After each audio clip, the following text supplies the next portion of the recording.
طارق جمیل کا بیان سننا کیسا؟ مفت خدمت کا اب اعلان ہے، منشور دیکھو سارا ہی قرآن ہے۔ مسلمانوں کی ایک تعداد بذریعہ موبائل طارق جمیل و دیگر گمراہوں کے بیانات سن رہی اور آگے شیئر بھی کر رہی ہے۔ بددینوں کو سننا ہی کیا کم تھا کہ لوگ اسے دوسروں تک پہنچانے میں لگ گئے۔ گویا حالت ایسی ہے کہ ہم تو ڈوبے ہیں صنم، تم کو بھی لے ڈوبیں گے۔ فی زمانہ دیوبندی، وہابی وغیرہ بد مذہب فرقے انٹرنیٹ، اسمارٹ فونز وغیرہ ابلاغ جدیدہ کے ذریعے ایمان چھیننے کے نئے نئے اندازوں کا آغاز کر چکے ہیں۔ انہی میں سے ایک متاثرانہ انداز ایموشنل بیانات کا ہے۔ بات یہیں تک محدود نہیں رہتی، ایون ان بیانات کے پیچھے کچھ ایسی آڈیوز لگائی جاتی ہیں جس سے سننے والا متاثر ہو کر رہ جاتا ہے اور اس بات کی تمیز بھی نہیں کر پاتا ہے کہ مقرر کا کہنا صحیح بھی ہے یا نہیں۔ اب سوال یہ ہے کہ کیا ایموشنل بیان کے نام پر دیوبندیوں اور وہابیوں کے بھاشن سن سکتے ہیں یا نہیں؟ پہلے اتنا عرض کرتا چلوں کہ واز چاہے ایموشنل ہو یا naan emotional, was was he ہے اور بد مذہبوں کی واز و تقریر سننا ہرگز روا نہیں۔ اللہ تعالیٰ کا قرآن مجید میں فرمان ہے، ترجمہ کنز الایمان، اور اے سننے والے، جب تو انہیں دیکھے جو ہماری آیتوں میں پڑھتے ہیں تو ان سے منہ پھیر لے جب تک اور بات میں پڑے، اور جو کہیں تجھے شیطان بھلاوے تو یاد آنے پر ظالموں کے پاس نہ بیٹھ۔ اس آیت مبارکہ میں کافروں، بے دینوں کی صحبت میں بیٹھنے سے منع کیا گیا اور فرمایا ان کے پاس نہ بیٹھو، اور اگر بھول کر بیٹھ جاؤ تو یاد آنے پر اٹھ جاؤ۔ اس آیت سے یہ ثابت ہو گیا کہ کفار اور بے دینوں کے جلسے جن میں وہ دین کے خلاف تقریریں کرتے ہیں، ان میں جانا، شرکت کرنا ناجائز ہے۔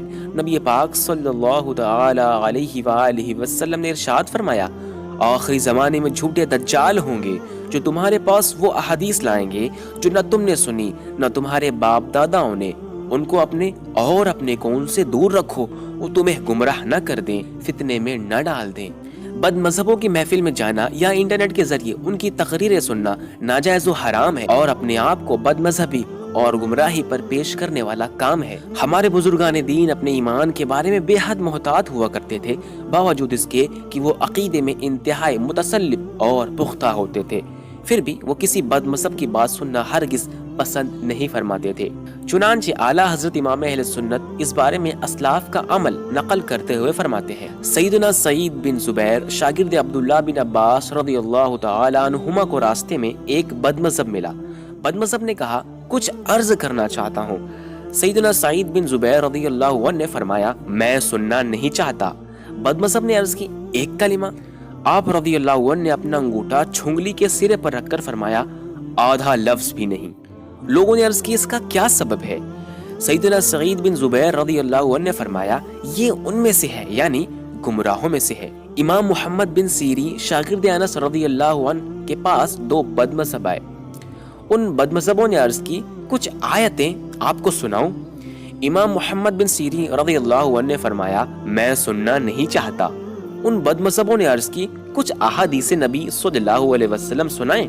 امام محمد بن سیرین رضی اللہ عنہ نے فرمایا، میں سننا نہیں چاہتا۔ بد مذہبوں نے ضد کی تو حضرت نے فرمایا، تم دونوں اٹھ جاؤ یا میں ہی اٹھ جاتا ہوں۔ آخر وہ دونوں چلے گئے۔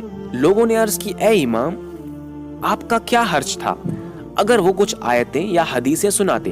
امام محمد بن سیرین رضی اللہ عنہ نے فرمایا، میں نے خوف کیا کہ وہ آیات و احادیث کے ساتھ اپنی کچھ تعویل بیان کرتے، یعنی اپنی طرف سے کچھ شرح لگائے، اور وہ میرے دل میں رہ جائے تو ہلاک ہو جاؤں۔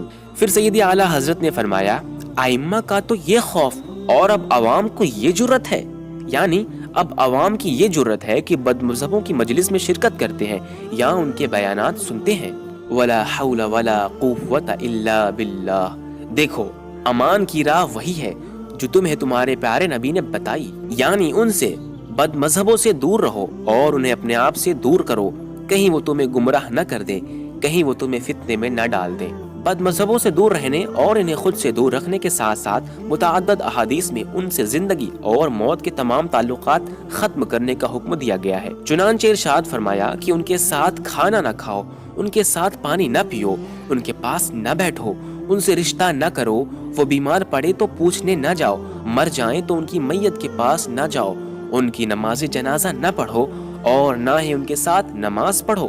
اللہ عز و جل تمام مسلمانوں کو اس پر عمل کی توفیق عطا فرمائے۔ دشمن سیاسی دیکھ کے حیران ہے، منشور دیکھو سارا ہی قرآن